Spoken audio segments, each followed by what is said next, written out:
ఒకవేళ కర్మగాలి దరిద్రానికి టీఆర్ఎస్ వచ్చింటే మన పరిస్థితి ఎట్లా ఉంటుండనే ఒకసారి మీ ఊహకే వదిలేస్తున్నా, మీరు ఆలోచన చేసుకోండి.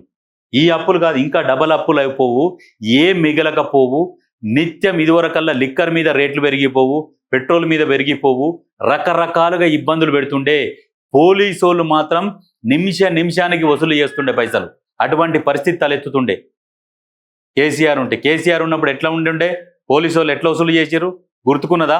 అది ఆలోచన చేసుకోర్రి. ఇండ్లు ఉన్నోళ్ళు ఇండ్ల ట్యాక్స్ ఎట్లా వసూలు చేసిండో గుర్తు చేసుకోర్రి. కరెంటు బిల్లులు ఎట్లా వసూలు చేసిరో గుర్తు చేసుకోర్రి.